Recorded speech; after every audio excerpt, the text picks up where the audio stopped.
to the October 20th, 2025 Finance Committee meeting of the Sonoma County Library. And we welcome our CFO on Zoom. Hello, Myrna. Are we plugged in okay? All right, great. She's muted. You're muted. Hello. Ah, Hi, hello. Myrna. Thanks for joining us online. Thank you. Welcome. Calling us to order, Commissioner Cahill, Here. Commissioner Doyle. Here. Commissioner Elkine, Here. Commissioner Poles. Here. And I'm here, so we're all here today. Thank you. Anyone have any announcements? Seeing none, no announcements, public appearances. Anybody online? We have no one here in the room.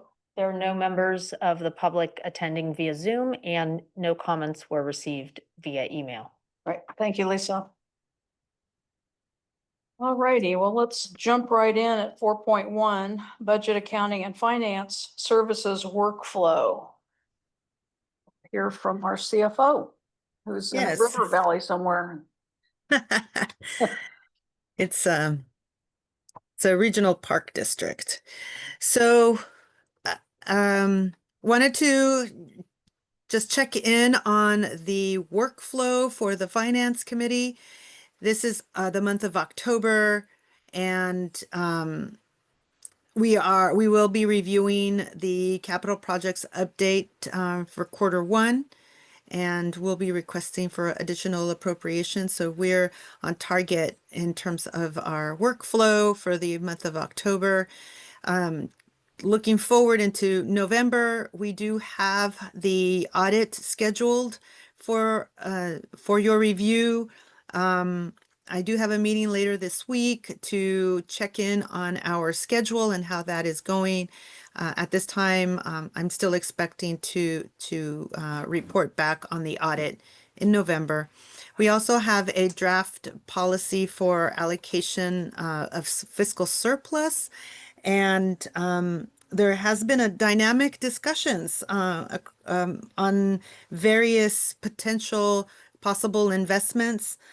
So I feel that will affect the policy, but maybe we could still revisit the policy given some of the investments that we'll be talking about today and in the future. So I think it'll be a good time to revisit that policy in November. And then in February, still scheduled. We have nothing for January per se. We will have our normal reports, but then in February, I do expect the mid-year review as well as the capital update for Q2. In mid-year review, the 2 points that will be important are the revenues, of course, as well as our expenditures for salaries and employee benefits, given that the labor MOU was approved after the budget was adopted, but we did make accommodations. So we will see some adjustments in the mid-year review. And that's all I have for the workflow at this time. Thank you very much. I noticed when I looked through this, it's like some very interesting discussion in November. The audit, you aren't expecting to have the draft audit that we'll be able to look at, do you? Our original schedule is to still have the draft presented to the Finance Committee in November. Okay. With the commission accepting the report in December. The only thing we are working with a new auditing firm, and it has taken us a little longer to work through some documents. There's a lot of setup that that is required with a new auditor. So I will be checking in with the auditing firm this week to get a better assessment on the schedule. But the original schedule has us reviewing the draft in November. Right. And then you referred to some apparently interesting conversations that are happening about the surplus. Where are those happening? Where are those discussions happening? Well, like I said, later today in the agenda, we do have the fund balance that I would like to cover a little bit more than we normally do. This month, it will be the first month that we see the fund balance estimates given the year-end close for the prior fiscal year, and some pending projects that have been discussed, but they have not been approved, and so I'm gauging conversation in terms of, if those projects are approved, then we can, I think, have a clearer picture of what the surplus policy, what the impact of those would be, not only on a policy, but your fund balance. And Right. then how much do you want to retain, for example, for, let's say future capital projects? That's what I meant. Okay, so mostly conversations that you're hearing in the finance committee. And Oh, yeah. It's So lot- I will be clear. For example, the Rincon Valley Modernization Project has been presented to the Finance Committee and to the Commission. No budget has been fully approved yet for that. It's in the fund balance statement as pending. So given this conversation, I know there's also an ad hoc committee. So these are the dynamic conversations, and that still they have not been resolved by final approval from the commission. Maybe this committee, whatever it desires, if it makes a recommendation to the commission for November on Rincon Valley, for example, then there's further clarity. all right, thanks very much for that. Any commissioners have any questions about the draft workflow? All right, seeing none, we will march on to item 4.2, financial reports for September. I'd like to note that our policy for the last year or two, I guess, has been that monthly, we look at certain reports, and every quarter we have a much more detailed reports. And so this would be a detailed quarterly report, collection of reports. You all know that, but stating it for the record. That's correct. The high level numbers are still being reported, but on a quarterly basis, the finance committee is provided the schedules that have all the detail. Yeah. So again, the audit for fiscal year 24-25 is underway. I already gave a brief update on that. In terms of this current fiscal year, total revenue is $1.4 million approximately, or 3.1% of the budgeted revenue. And the variance from last year to this year that you can see in your summary sheet is last year we did receive the first installment of funds from the Building Forward grant for the H&G building. No further work has been done there, and so no, we haven't received any additional grant funds. And although this is the first quarter of the fiscal year, revenues are on track. There's no reason not to think that we will be missing our target at this time, which is great. Last year, we were in a different position where we knew that sales tax was still dipping. Under the property tax general fund, we see a $96,000 under property tax, which is 0.3% of the approved property tax budget. And we will see a uptick with our normal revenue cycle in when the first payment of property tax bills are paid in December, and then we'll see the second spike in April, reflecting our normal billing cycle. In terms of sales tax, the library sales tax receipts, September is the first month that we record receipts for this year, and it was 1.29 million approximately, which is 8.3% of the budgeted sales tax revenue.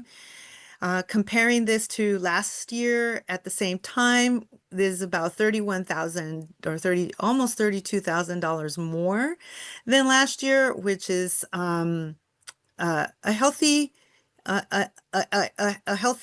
sign for us. So the increase is reassuring, but this is still the first installment of the fiscal year, and there's still quite a bit of uncertainty given federal fiscal policies that do affect local consumer purchasing. And these funds that we see at $1.29 million reflects the July sales tax collections. As compared to last fiscal year, the last installment of sales tax for last fiscal year came in and recorded in August of 2025. And prior to that, I was estimating about $400,000 deficit at year-end close. It turns out with all actuals that the shortfall is approximately 300,000 with $293.74 shortfall. And as had been discussed over time, that the interest earned on our cash balances was able to make up for that shortfall.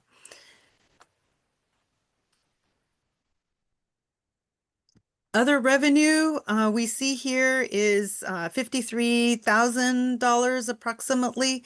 And as stated earlier, the decrease compared to last year was that Building Forward grant funds that we received in the prior year.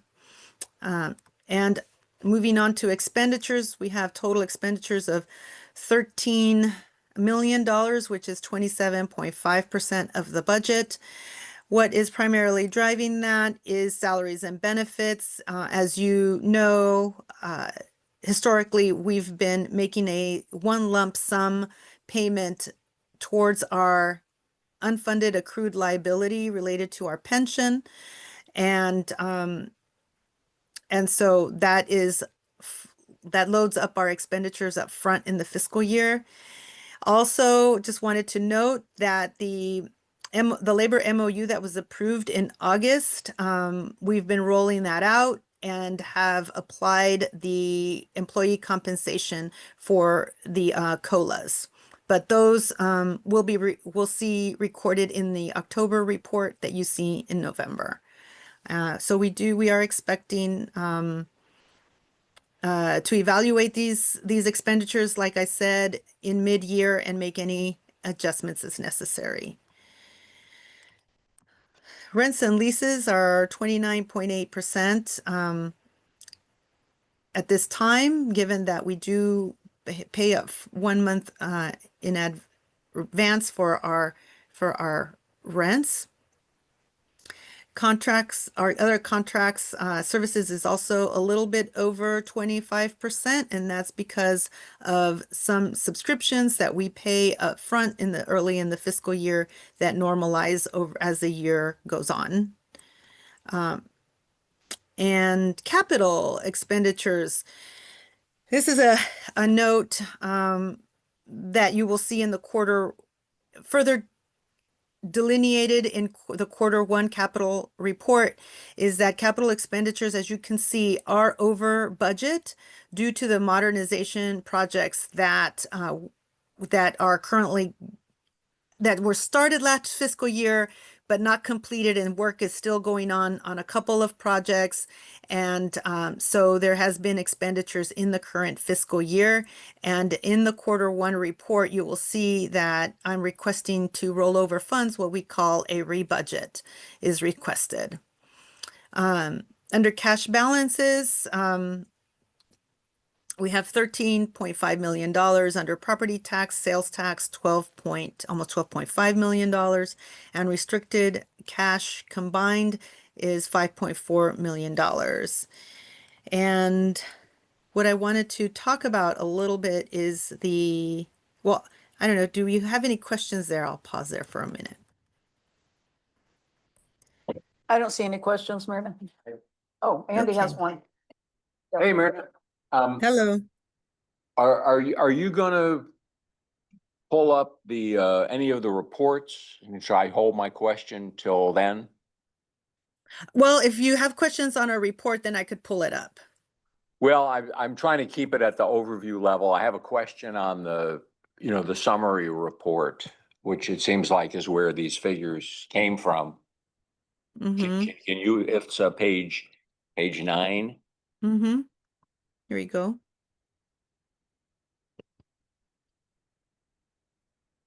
So it seems the big picture I'm hearing is it seems like even though we're over 25% in a number of categories, it's because they've been front loaded a bit. The salary and benefits, we make that additional contribution early to save on the interest expense. I get that.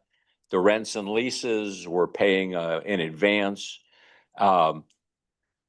Other contract services we're at almost 50% of the year, but again, those are substantially front loaded. Am I right so far? Yes. The question I had is actually about maintenance, which is only showing at about 10% of the budget. And our maintenance costs have been pretty high in the last few years. Is this because of some delay in invoicing us, or what's going on here? If I can just interrupt here, Myrna, are you sharing your screen? Oh, am I? I probably am not. Because we don't see it, so I don't know if you have a dual monitor, you're sharing different screen. There. Do you see it now? Yeah, that's. Yes, we do. Thank you.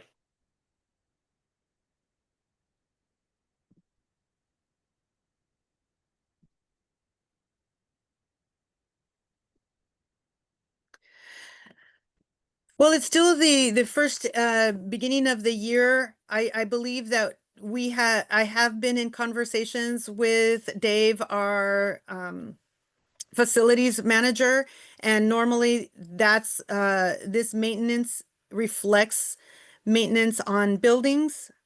So as far as I understand, there haven't been any real major repairs, but we do anticipate some, and we can discuss. I can share that in the next topic, which is the fund balance. Catherine, I don't know if you may have additional information about maintenance at this time. Not at this time. The other thing, Commissioner Elkind, is that the two major maintenance projects to recarpet and repaint both Central and Rohnert Park are budgeted under maintenance. So that has increased our maintenance budget this year compared to last year. And those projects will be charged to the maintenance account, and they will not start until the spring. Okay, well, that's very helpful because I'm looking at it. I mean, it looks like year to date, we're very close to where we were last year, only about $5,000 over. And we're at about 25% of where we ended up at the end of the year last year. Mhm. Just curious, why are those projects budgeted under maintenance rather than capital expenses? They, they fall under maintenance definitions, when it comes to our accounting.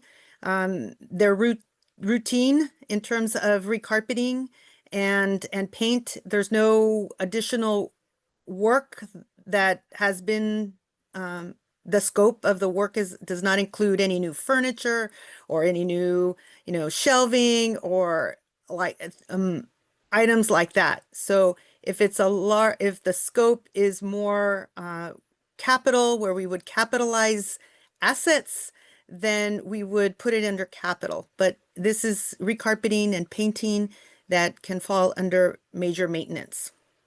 Okay, As outlined in our fund balance policy also. all right, thank you. Other questions?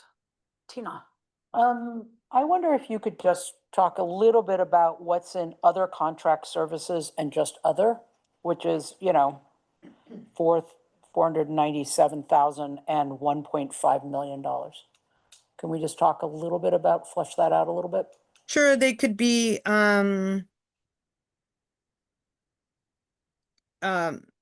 they could be, a lot of it comes from IT, all the contracts that IT has with, phones, I'm sorry, Myrna, could you pull up page 12 and we Yeah. can, we have an itemized list in the packet. Yeah, we don't have page numbers on here. 12, it's probably more like 13. No, 13. Salaries and benefits, services and supplies here. Others would be, gosh, like, No, I'm sorry, at page 12 of 35, it says 51,803 contract services as of 9/30/25. We got it's not a spreadsheet page, or it's just all white. oh yeah, then you do have that, there it is. That's part of it, and it's not all of it. Okay, I think I have it. We have a list of vendors, right? Can you go up a What bunch page of is that pages? again? What page was that? And Page 12 of 35. there we go. That's it. You got it. Yeah, okay, Thank you. I'll be quiet. okay. The problem is there aren't any numbers in there. Yeah, it's okay in the package, yeah, it's okay. Under voucher payments, there aren't any, at least on my page, I don't have any numbers. All the total year to date, there's numbers for all of these, and it adds up to the 497, 599 that we're talking about. Thank you. Are you on voucher payments over? No, I'm No. contract services. I don't have any page numbers on any of my big pages, so kind of throws me off, sorry. I don't know that this was printed out at all. Yeah, we have omitted the page numbers in the right-hand corner because that was slowing down our ability to Okay. meet publishing deadlines. So we put them in the correct order that they're showing in the packet. Well, if that can be changed in the future, that'd be great. If I have that page, but okay, I see what it looks like. Okay, anyway, where are we? Tina, We're now were you- looking. Yeah, Tina was asking about Yeah. what these are, so. I'm now looking at it, and for some reason I missed this when I looked at this package, so I apologize. Yeah. This report is, included on a quarterly basis. Okay, can I move on to fund balance? Okay with the answer? Okay, we're okay with that. Yeah, please Okay. go on. Yeah. Okay, so the fund balance, which is the statement of special fund activity, as you know, was not presented in either, was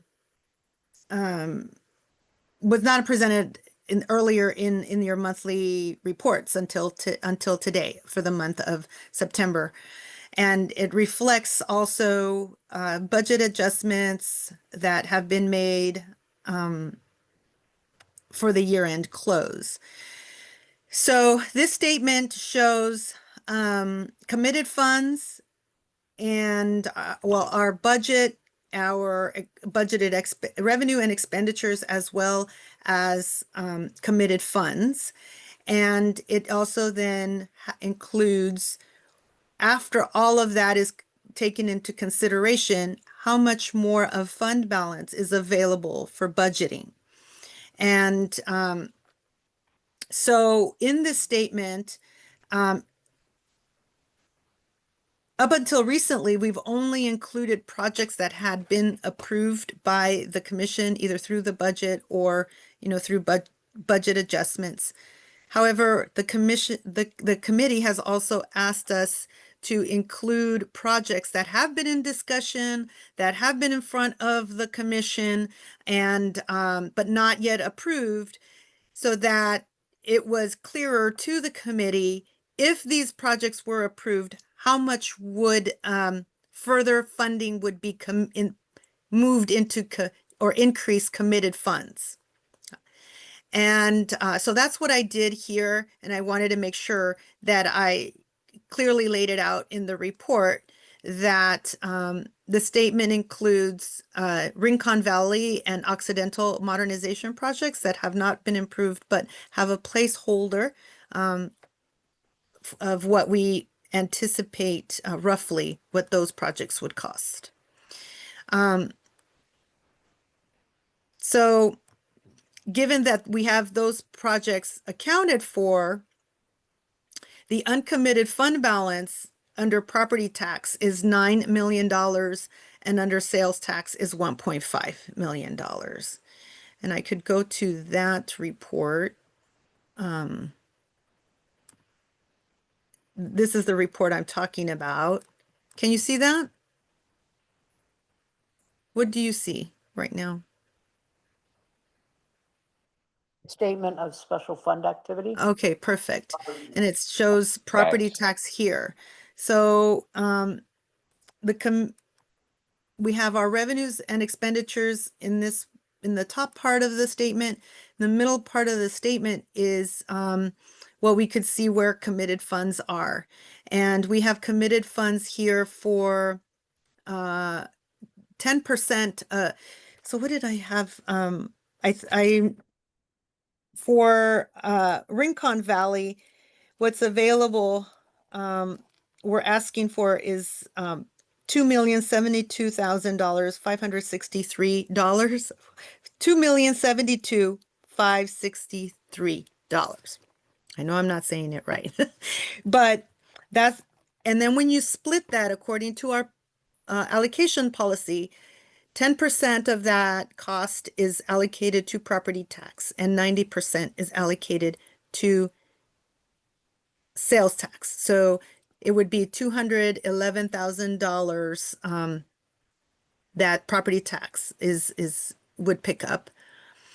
And then the other project is Occidental, very rough estimate right now, and that would be about $1 million. And so 10% or $100,000 would be allocated to the property tax. I also have another project. We've had some major issues with our HVAC at Central Library. The library is assessing what the cost would be to repair or make some major to replace or to make some major repairs. There's no cost here associated with that, but that is something that may require us to address quickly. So having said that, the fund balance available for budgeting is $9 million for property tax. The statement for sales tax is the same template. And as you can see here, you can see where the major costs are allocated to sales tax. For Rincon Valley, it would be $1.6 million. And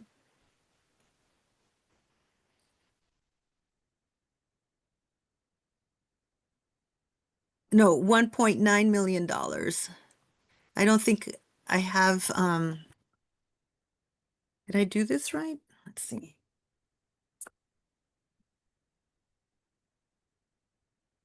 Oh, I overstated. No, I did. I overstated, Occidental. Accidental, you overstated Yeah, accidental. yeah, I overstated Occidental.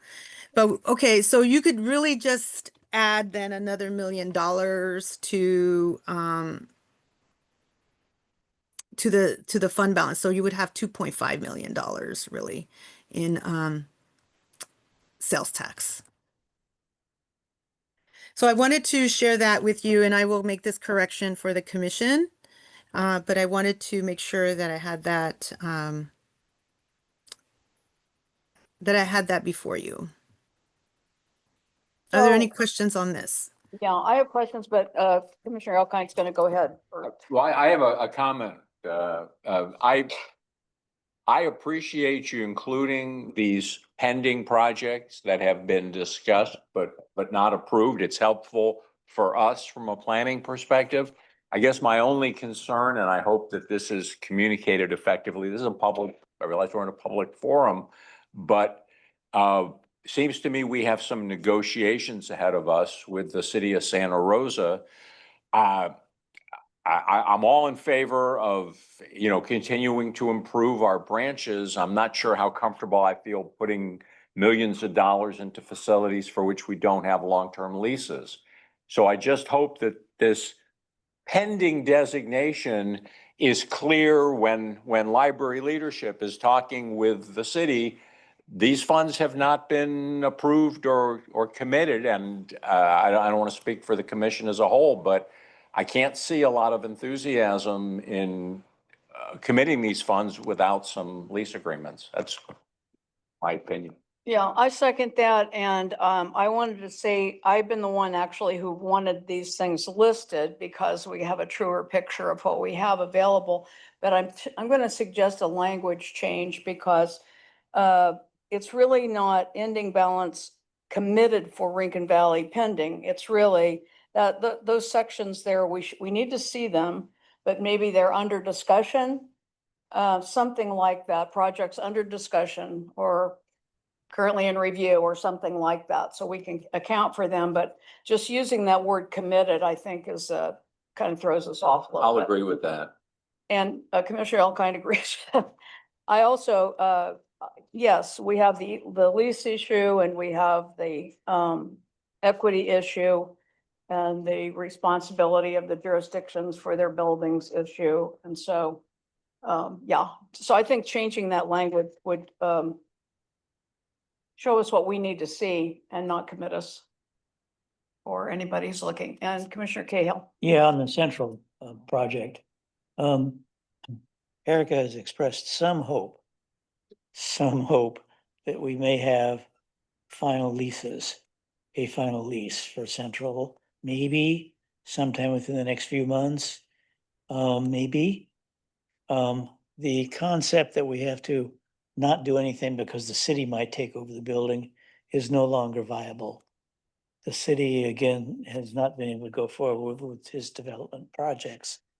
So we're not holding out on making like air conditioning replacements in the hope that the building might disappear in 5 years. That's not gonna happen. Well, I think So- one of the comments that I have made before, I'll make again, the Runner Park, the project we were talking about is under the infrastructure grant from the state and requires 400,000 match from the city, which was for HVAC and lighting control. So a good chunk of that is for HVAC. So that's required of this jurisdiction.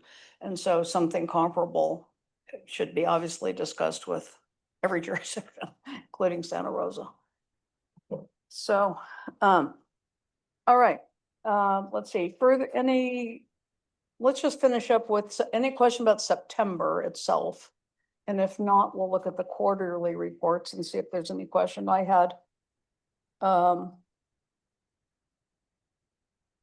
comment, on the voucher payments, maybe my copy isn't correct, but I don't have any dollar amounts on my voucher payment report.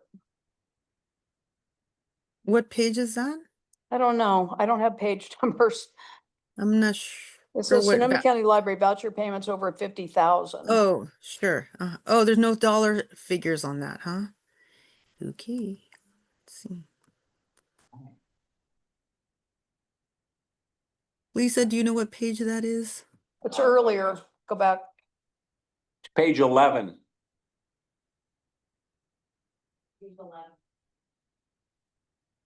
Go back, Oh, I think they were cut off when we created this page.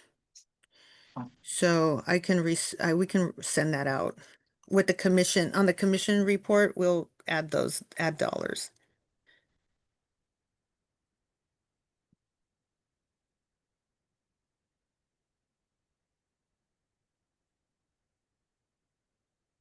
okay. And I had one other question. I guess, I don't know what page this is. It's the second page of the big reports. It's the page after the summary. And it shows the cash balance summary. The cash balance summary, I think's the name of it. Mm-hmm.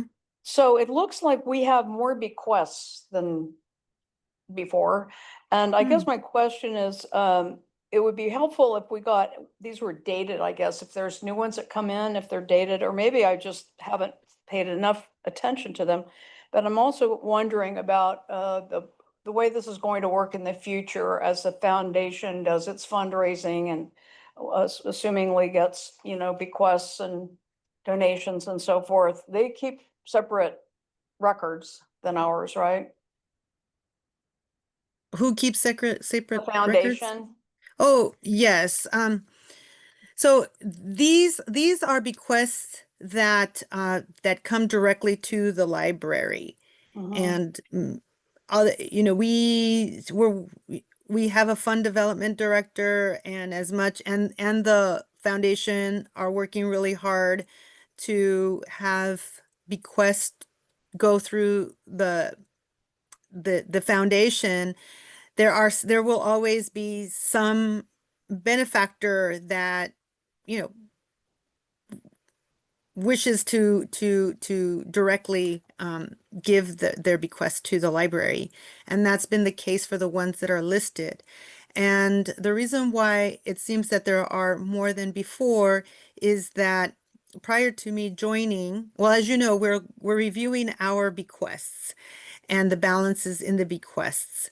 And before I arrived, this exercise had been done, but some bequests were combined, and we've broken them out to delineate the details of the bequest funds that we have. So if there are some that have appeared here that were not there before, it's that we've broken them out, not that they're new. So we needed to pull back the onion in our bequest funding. So that's what you're seeing here. Okay, so then my request would be if we get any new ones, like to have a date that they've been added would be helpful in the future, but maybe if there are any.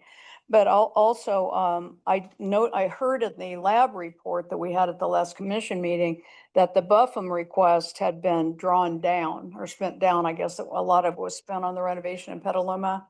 Is that correct? But I that know is- it still has $15,000. That is correct. So that one is one of our more complex bequests.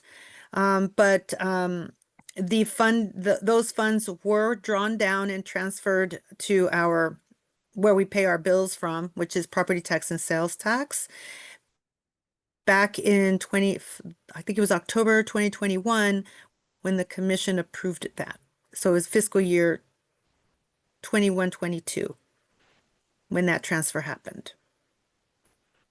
So this is all available.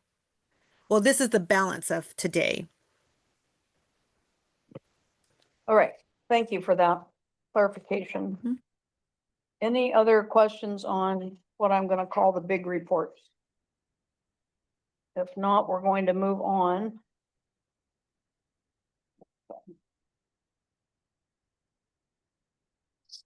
Yeah. So let's go to the appropriations transfers for the first quarter of this fiscal year. That is page 24, 25, item 4.3. So Catherine is preparing these reports and I'll have her step up and Sure, thank you. This is for the first quarter of fiscal year 25-26, and we just had one approved appropriation transfer within this quarter.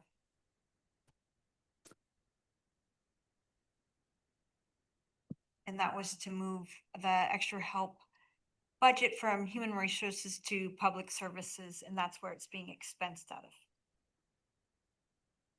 Looks good to me. Any questions about? No? Great. Thank you. Appreciate these reports. It's helpful. Thank you, Catherine.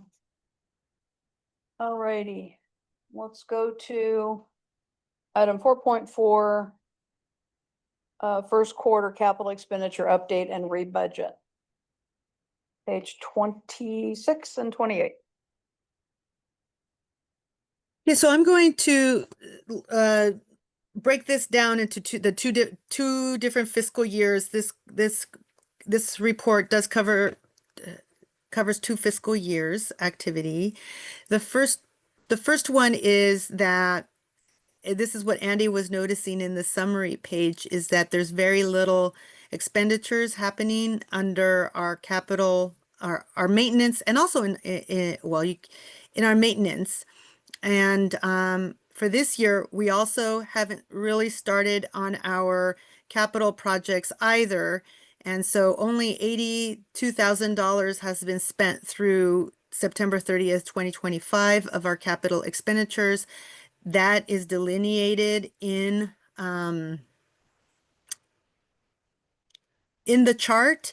And mainly there's been furniture that's been expensed, and that's been what's been driving these expenditures.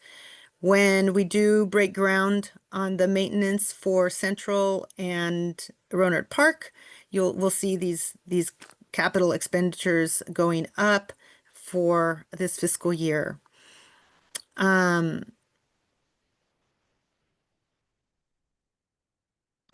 And also in Rincon, I did want to note that the library director wanted to bring Rincon Valley to request for funding to the committee.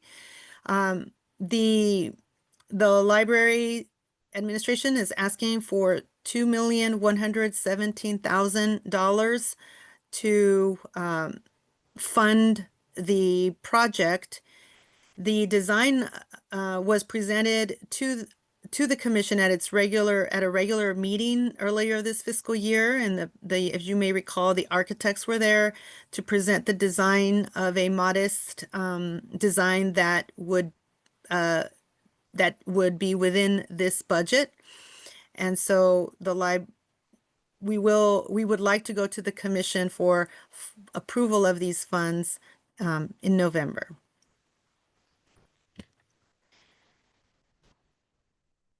In terms of, there was a question on that? Question from Commissioner Yeah. Cahill. Myrna, the Ad Yes. hoc Capital Projects Committee has still not decided what to do about the Rincon Valley project. So I don't really think that going to the commission in November is a good idea. Okay. Well, thank you, David. It's my question about that same topic is, what, if any, is the city of Santa Rosa's responsibility or the share of the cost of the project? And I don't know if you know that or that's being discussed.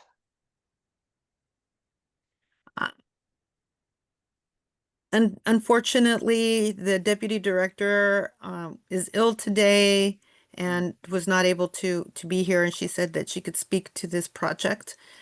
And so I'm not in a position to provide more information, unfortunately. All right. Thank you for that. It's, we're in this kind of awkward situation where I guess some of the people on the finance committee are also on the capital projects. We're not sharing information, so it's not clear to me what all conversations are happening, but Commissioner Doyle? Yeah, I'm not sure that we shouldn't bring it to the commission, David, just because the other committee has talked about it, because the commission has in fact talked about it as well. The concern of the committee is that it's not, the last time it discussed this, the general consensus was we're not gonna move ahead with this until we got the strategic plan completed, which is gonna be several months away. Just my recollection. Committee chair? I'm not sure I What do you think the status of this? remember that as a conclusion, but, and if Erica has more information to share about, what the city is gonna do, if anything, and what the status of the leases are, I wouldn't be opposed to her bringing it, but I certainly can't, say in advance that I'm ready to approve it without some additional information that we don't have today. So the sense seems to me that this could go before the commission in more of a discussion and question kind of way. I don't know, what are you looking for from us, Myrna? Well, I think this is good feedback. I don't know when the ad hoc committee is meeting again, or should it go to the full commission? I'd like to get direction from this committee. Thoughts? We have there's no meeting of the ad hoc committee that's currently scheduled. Speaking for myself, I'm waiting to hear things from the library before I feel like we would have anything to discuss further. I have nothing to add. If you can communicate to Erica when I know she's off the grid now, right? Enjoying some time off, but if you can communicate to her when she's back that, at least in this meeting, we raised some concerns about approving this without some additional information, she can decide if she wants to speak to any of us or bring it to the full commission in November. I'm sure staff is eager to get going, but I'm not sure that there are 11 votes or that there are 6 that would be in favor. Yeah, Tina? Would it be helpful to bring an updated proposal to the commission in November without the assumption of approval? I don't know if an additional discussion with more information, that is a question that is one reason to put it on the docket and just see what arises as opposed to trying to. I think we have an update of the project. We had that. I think what we don't have is answer to some of these questions about leases, share of cost, strategic plan, right. those kind of questions. So would it be consensus of this group that we would let our director know that, whatever Andy said, we're ready to Let the talk record some more. reflect. Yeah. We're ready to talk My about that. understanding, the way this was proposed back in fiscal year 23-24 with a budget of 2.2 million are upgrades within the library that would be the library's, that fall under normal library responsibilities, right? New furniture, lighting, I think whatever could be done within that $2.2 million, I think maybe even a very small maker space, those kinds of things. It is not to change anything with the HVAC or structural work that normally would fall under the JPA or the city.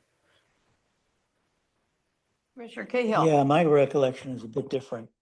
The original Rincon Valley remodel project was at 4 million. Then there were some vigorous discussions, robust, I think. And the project was reduced in scope to 2, whatever it is, point million. That's where it lays at present. So there's a lot of uncertainty here. That's all. I think it would be fine to come to the commission and say, here's where we are in November without asking for final approval. Okay. Yeah, Mr. Doyle. the memo itself here to us says the modernization project budget was presented in fiscal year 2023-2024, and we approved 350,000 of it. So that project, we had already at that number, we had already more or less decided that we were going to proceed with it. The 4 was the problem.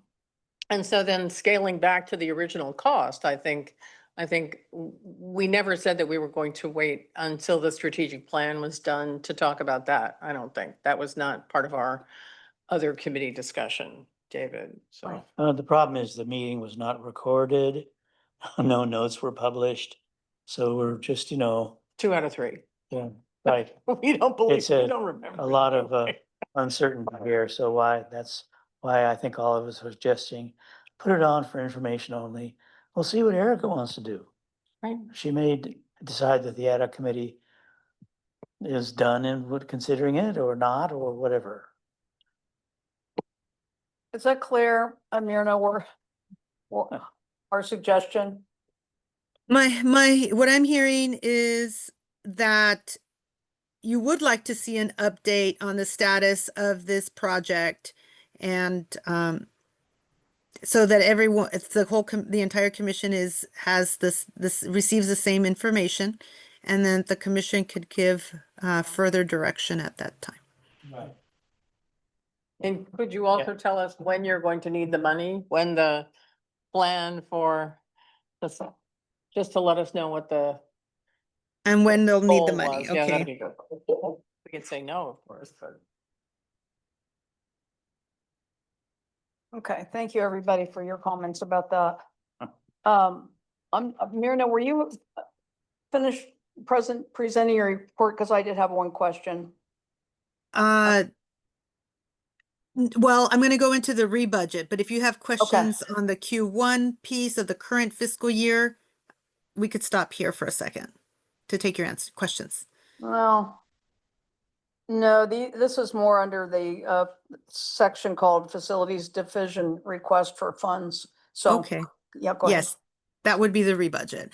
Okay, with the rebudget, as you have the commission has approved rebudgets, which means that there are projects that were started in the prior fiscal year were not completed until after the new fiscal year started. So there are expenditures that are taking place in the new fiscal year, but the funding did not carry over, and that's because we will not know what the balance, what all the expenditures were, etc. At June 30th. So we create a rebudget, and when we know what the status of those projects are and how much will be needed in the new fiscal year. So what has happened with several of the projects, and I will start with facilities.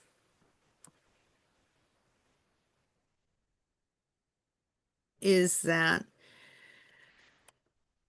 a total of 868,200, well, I could round up, $293 are requested to be budgeted, rolled over from last fiscal year. Very few dollars were spent on the annex, which is H&G. And there's still ongoing work, but through September 30th at the Cloverdale patio, remodel, 121,000 approximately has been spent. And there was some small amount also, which was the last of the Healdsburg renovation.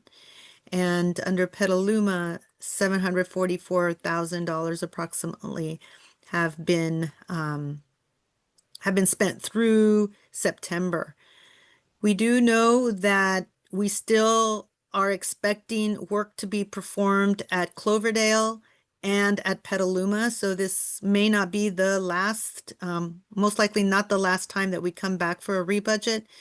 But as you can see in the summary page of the last report, we're overspending in capital because of these projects. So I'm asking to replenish or rebudget these funds so that we're not overspending in that category. Was your question under facilities? Well, my question was under that. I have the same question. I'm just, this project has gone on for so long and has been, very expensive and long road and everything. I don't think that the finance committee has ever had a complete report that really spelled out like the city's share of cost on this project and so forth. And I've heard, different numbers, how much it total cost. There's a grant in there somewhere. And so I'm wondering if it's not appropriate for our committee, if it is appropriate for the capital projects committee to look at a detailed report on the cost of the Petaluma project.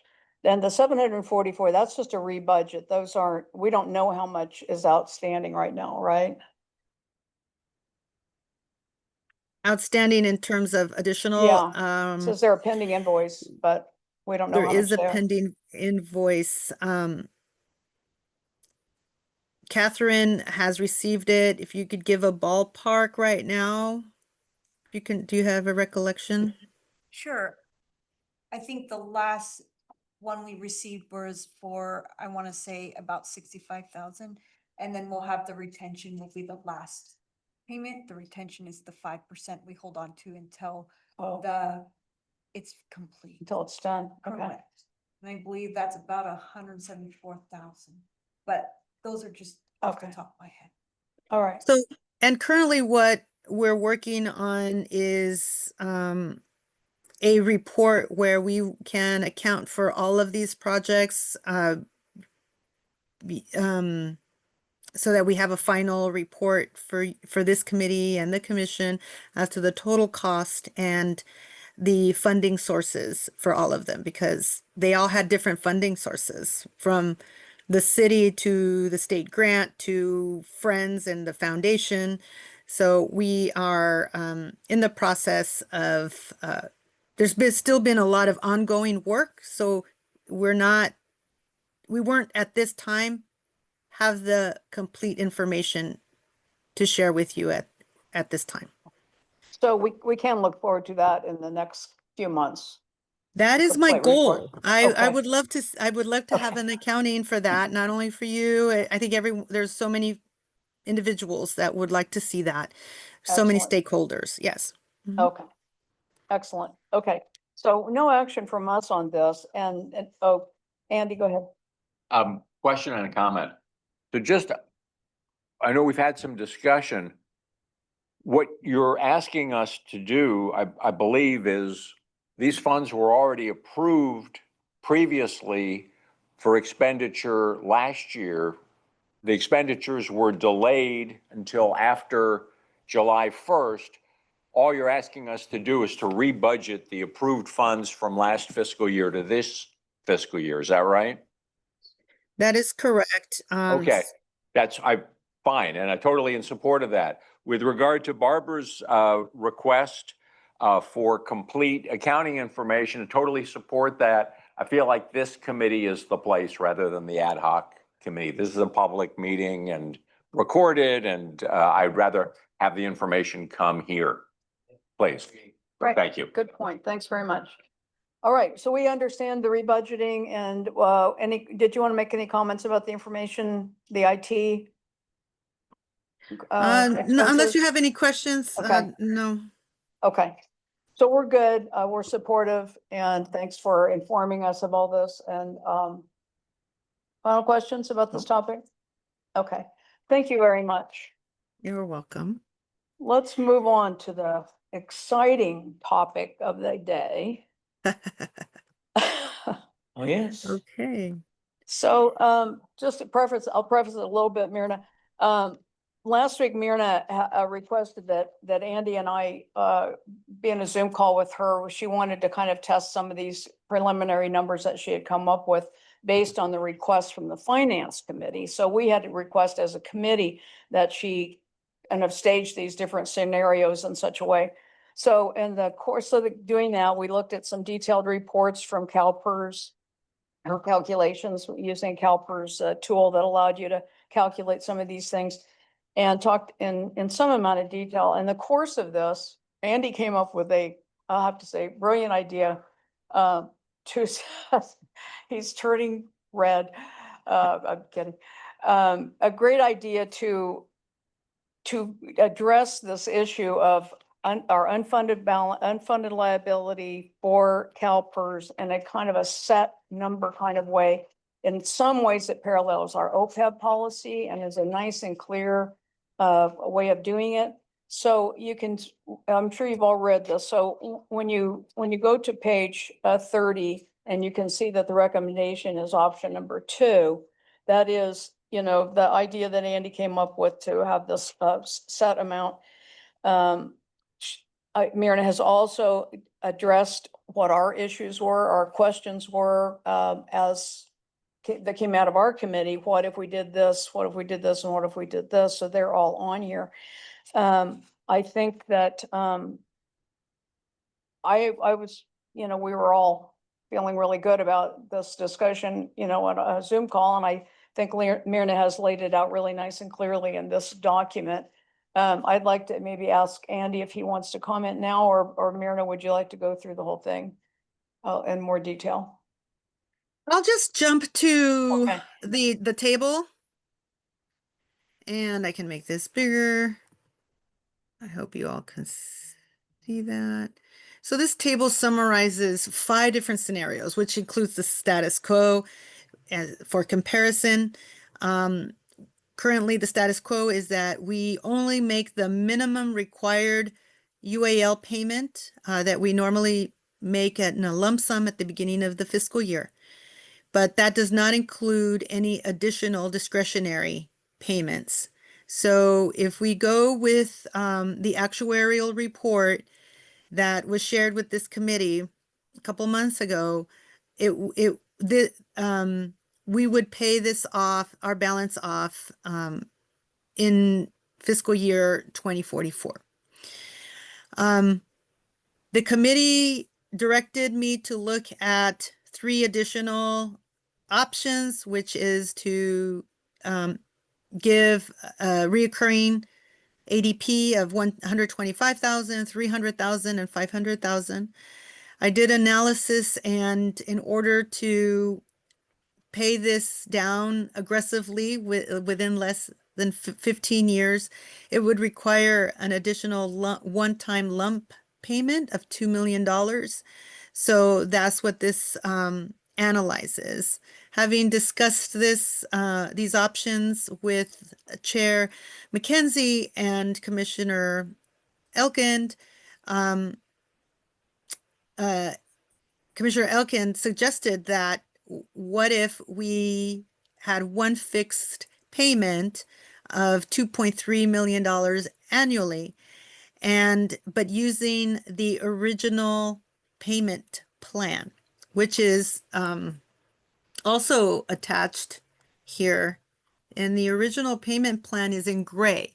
So these payments, as you can see, the UAL would be paid in 2044, with the last payment of being $1.2 million.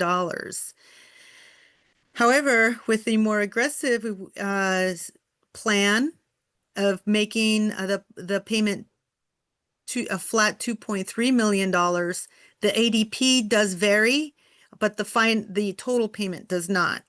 And given that we would pay off our UAL by 2040. So we're saving, not only are you saving time, but in addition, there is some additional interest savings in by creating additional discretionary payments.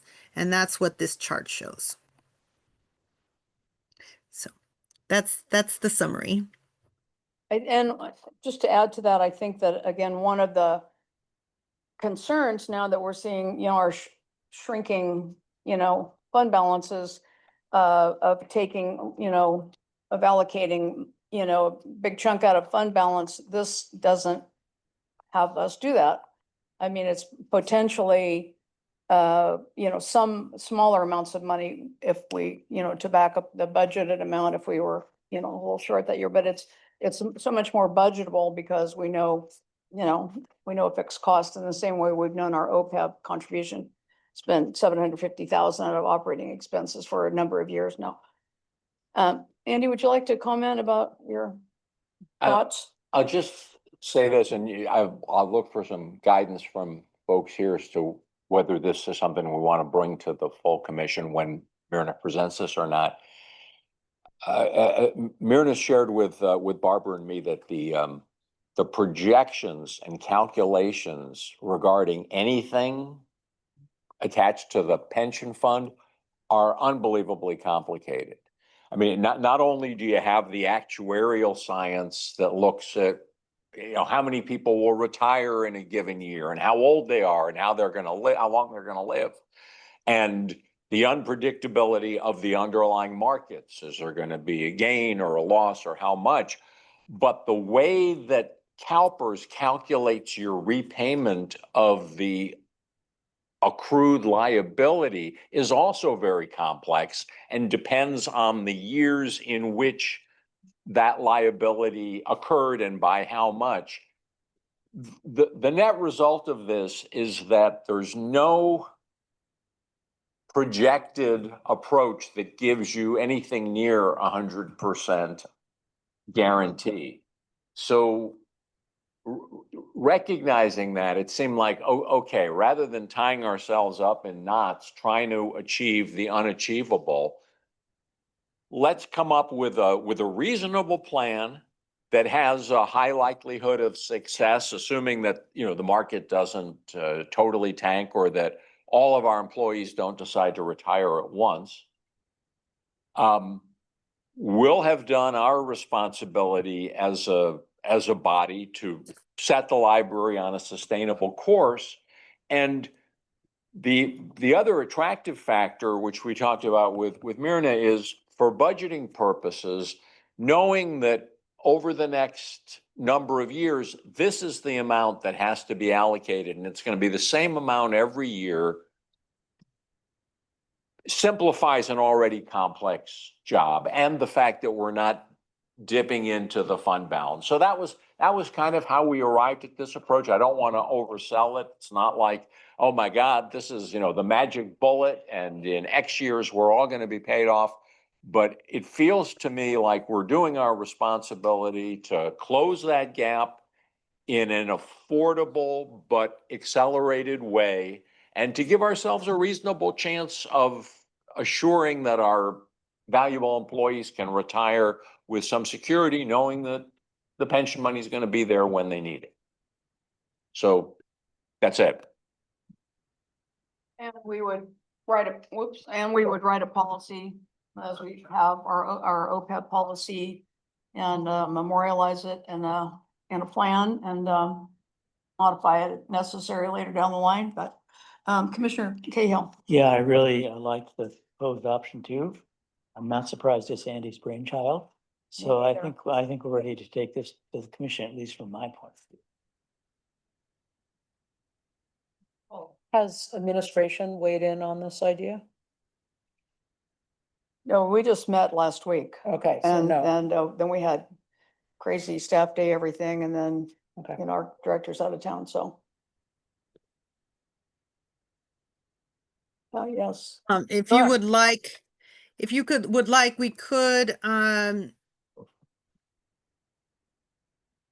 if the library director is in support of one of these, she, it may be in time for November. If not, we could present it in December. It's not too late to present this option to the commission in December.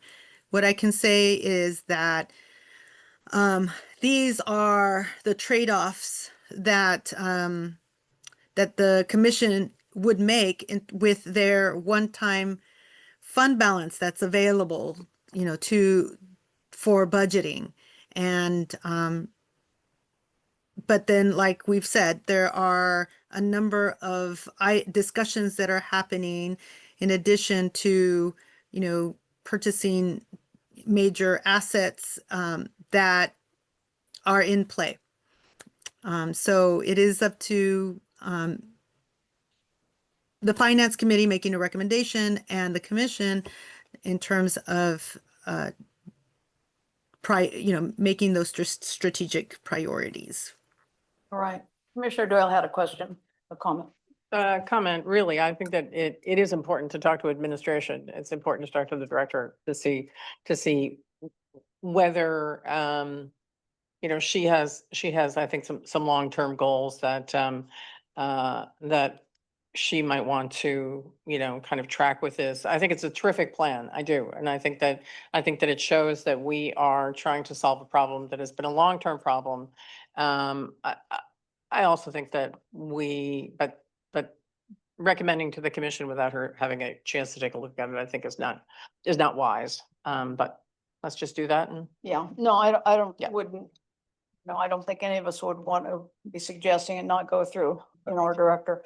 But I also don't feel like it's imperative it has to be November. No, that's right. I would be okay with December too. Sure. That's a sense of the committee. Yeah. So Commissioner. And I agree. I think it's a great plan, but I think it's now strategic about how it gets presented to be.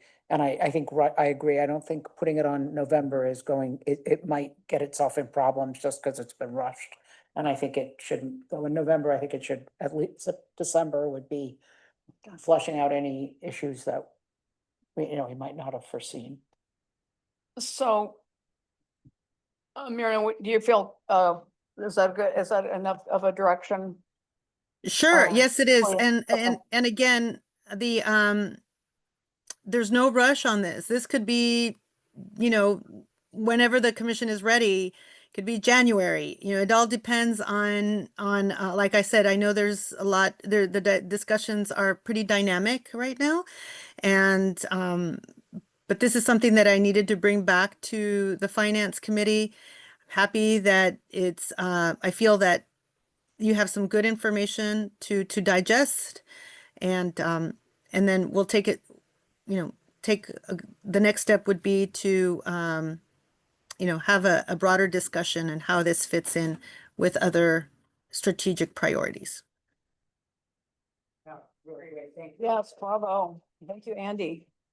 I think, so everybody is okay with not pursuing the other options, all right? Feel comfortable with this? Option 2, yay, okay. The Andy option, all right. Okay, good work. Thank you very much. Thank you, Marina, for all your calculations. You really answered all of our questions. Yeah, thank you. Well, I did want to also let you know, I think I did mention in the report that I've been working with CalPORTers. That's what they do. They're the actuarials. It is a complex formula on how the UAL is paid down. So I did rely on the experts on this to make sure that it was clear. And I provided you with some good information. So thank you for your direction. I think this is great. And we'll take it one step at a time. Great to have, you know, coming to a potential solving of something that's been hanging over our heads for a long time. You know, I think we've done a lot of good work on this and looked into a lot of different avenues and the trust and all that stuff. So it's been a round of very good discussion. So thank you, everybody. Yeah, it definitely feels like we've done our due diligence. Yes. At every level, so that feels good to know that. All right, so I guess our last topic here is reviewing the roles and responsibilities of this body. And again, this is an old document that's on my home computer. And back when we had nobody like Lisa. And so, you know, it has a sense of being a little stale to me. The reason it came back is, of course, we have the elections in August, and the chair and vice chair of the committee, this was in our packet last month.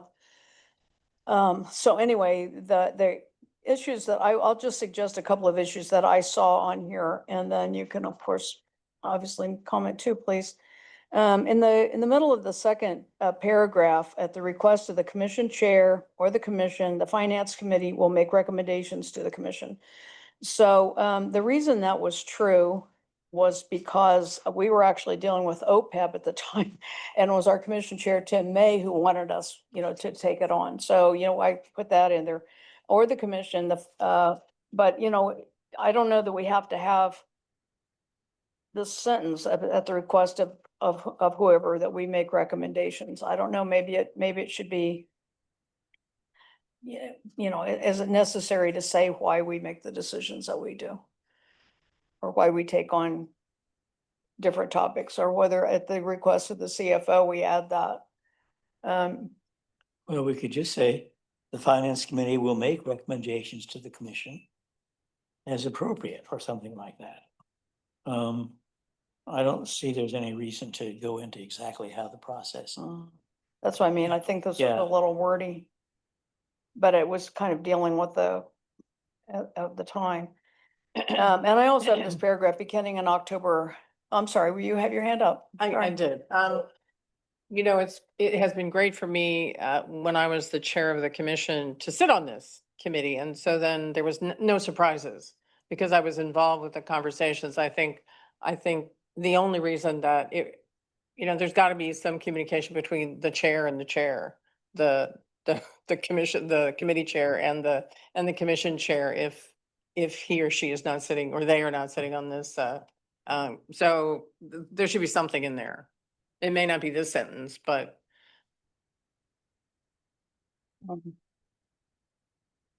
Do you have a suggestion for language to add in here? Deborah, are you suggesting that in general, it's a good idea for the chair of the commission to be a member of this committee? no, or- I was No. just suggesting that in general, it's a good idea for an ad hoc task force chair or a commission or a committee chair to talk to the chair about what's going on, so they're not surprised at the commission meeting or at the preview meeting. Okay. Yeah, that's true. We've been spoiled because you've been on this committee. And the chair appoints you, so there should be some committee, but does it need to be, if it doesn't need to be put in there, then that's fine, but I just, we have a collegial group, and but sometimes the group has been less collegial. so. Barbara, are you looking to revise that paragraph too, in terms of what things the committee deals with? Yeah, and maybe just simplify it about what we do. Cause Not- if I could offer something. Sure, go ahead. We have the workflow document that appears at the beginning of this, which sort of lists all the different things we're gonna be doing during the course of the year. Maybe we should go there and see, are those in fact the ongoing responsibilities that we want to, you know, instruct the committee to fulfill? The only thing that stood out for me here was the meeting in the central library, which we're obviously not doing. You know, the other stuff didn't seem bad. I mean, I felt like, okay, we could wordsmith it a little bit based on the, you know, the finance committee workflow, but it wasn't like I read it and went, oh my God, we don't do any of these things. And it felt, you know, 80-90% on target. Okay. I think just this beginning in October of 16, the finance committee will update. That's because we kept having all these loose ends that we weren't getting updated on. I mean, that sentence, you know, doesn't, you know, again, that really ties back to the workflow and Myrna keeping us on track. And David? I would like to see less rather than more. I don't really want Yeah. to get into the workflow, because this is supposed to be a continuing document that we don't have to revise every 6 months because we have a new document. The only change that I would suggest is to change the thing about meeting at the central library. The rest of it, I don't really think we need to do anything with it. Okay. How about if Myrna and I collaborate on some small modifications and bring back to you? Perfect. Okay, If I could offer a thought Yes. along with the lines that Dave's suggesting. it- I think we all agree that one of the principal responsibilities of the commission as a whole is fiscal oversight Mhm. of the library. The purpose of this committee is really to assist the CFO, the director, and the commission in fulfilling that responsibility by reviewing and discussing information before it comes to the full committee. And I mean, I'm sorry, the full commission. And, you know, maybe you can give a couple of examples and that would be sufficient. okay. And I mean, I think for me, like when I came in as a new commissioner, before I came on the finance committee, the commentary from the finance committee was really important for me to make decisions, as well as, you know, staff. I'm not suggesting it was one or the other. But I think that's the other role we play is we have looked at this before you've looked at it.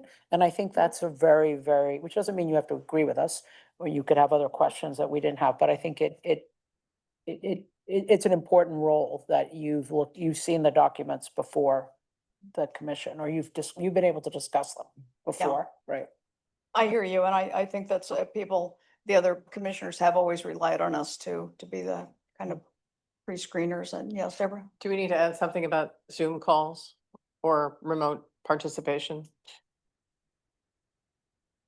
I don't know. I would recommend to not include that because we are following the Brown Act. Okay, great. And so according to the Brown Act, and also in conversations with our legal counsel, we have decided to put the Zoom information on the agenda in case any commissioner needs to attend under emergency or just cause at the last minute.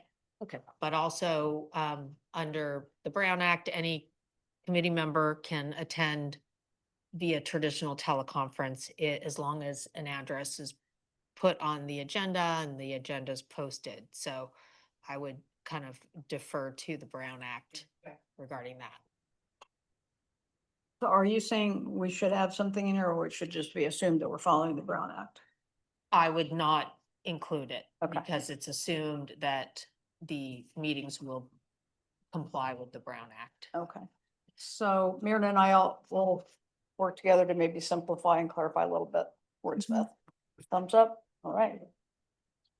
Any ideas for our next agenda? I had one, I thought.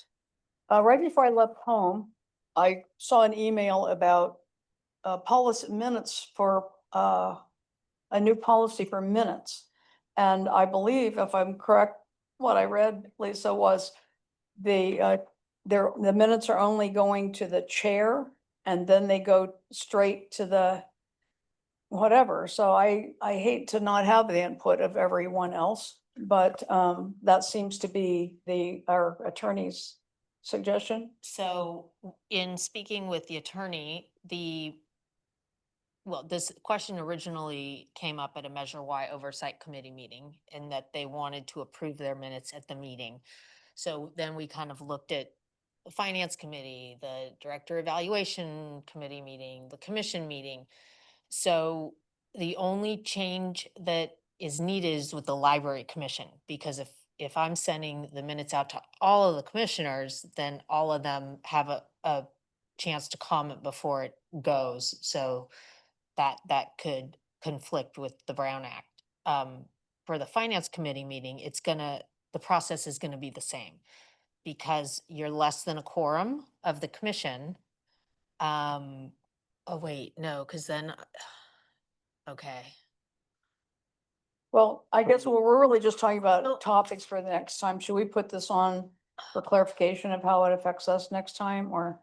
For some reason, well, we went back and forth with the attorney and Erica was involved, and the resolution was that we could keep handling the minutes the way we do. So I first send them to Barbara for review, then I send them to the rest of the committee, and then it gets attached to the commission meeting as a report, as a committee report. So unless you are not happy with that process, then that's That the is, current that is process. the process, but that's not how I read your email, but I read it really fast on the way out the door. Well, that was related to the library commission, the whole commission. Not the committee. Mhm. We will not agendize it unless Yeah. we should talk some more. Mhm. And does anyone else have any topics they'd like to discuss? Granted, we are done and Yay. we thank you all for your thoughtfulness and your attention. Your leadership. Always, always fun. Exactly. Anyway, thank you. Thanks, Mirna, and I hope you're doing better and better. Thank you.